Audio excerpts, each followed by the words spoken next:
गतकाली विलंबित राति समय भयावह अग्निकांड में जलिगला 2टी दुकान और जिनिसपत्र।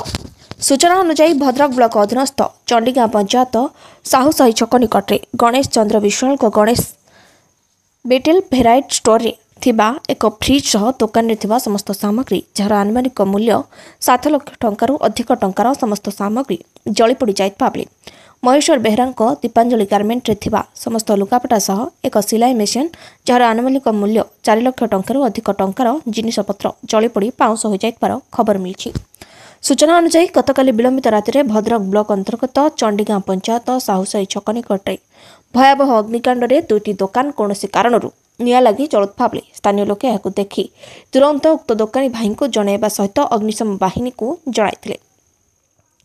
खबर पाई घटनास्थल में अग्निशम बाहिनी पहुंची निआ को आयत्त करथिबा बेलको दुकान 2टी जली जाइथार सूचना मिली। एथिसह देखा बाकी रहा ए 2 दुकानी को सरकार तरफ केउ प्रकार सहायता प्रदान करछन्ते।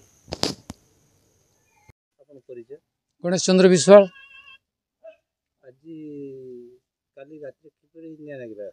सर काली आम 9:10 रे दुकान बंद कर गनु से 4 जन दुकान भी थिनु आम कथबार्ता होतुनु प्रत्येक दिन जिमिति बंद करके जाऊँ काली भी ठीक सेमती बंद करके जाइछु 12:30 बेले हठात गोटे साउंड शुभिला गोटे बड़ साउंड शुभिला प्लस पाख दुकानी गजेन्द्र साहू प्रशांत बारिक जो आम जनसेवा केन्द्र से माने प्रथमे उठिक देखले जे घरटा जलुची बाध्य कि से गजेन्द्र साहू सी जाकि आम घरटा सार दुकान पाखर पाखापाखि 50 मीटर हम सी जा डाकिला जो मुझे दौड़िकी आसिक से सेटाକୁ देखिले आ मो दुकान टाक बाध्य से छाड़ीदे जे ये दुकान लाग किसी करहबनी से सर मुझे पूरा अधर्य होनी लोन कर दुकान सर मुझे 6 वर्ष है सर मो झील को पाठ पढ़ाए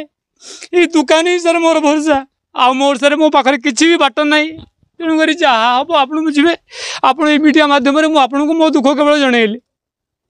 आम सर किसी भी जानी भी पाइली आनुमानिक मूल्य केते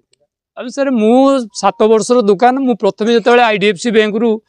फास्ट तो मो दुकान करी मो निज पैसा तापर IDFC बैंक वाला आसिक से माने किसी फाइनान्स करथिले आउ सेही 6 वर्ष पाखापाखि हम 4 वर्ष पाखापाखि हम फाइनान्स रे मो दुकान चली आउ मु भी सारे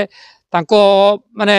माने मोर होची से IDFC बैंक वाला भी मो ऊपर भारी प्लीज कारण सर मु भारी मो कथारे भारी परफेक्ट आ मो लेन देन रे मु टिके एपट सेपट है ना गाँव रे भी मु सेतपई से माने मते सफिशिएंट साहाय्य करथिले हठात सर काली एमती अवस्था होला आउ किछि सर मो पाखरे बाट ही नाही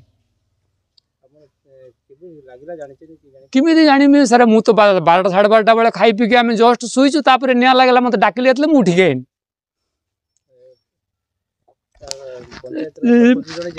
हाँ सरपंच तो तांको देह खराब आम पंचायत जे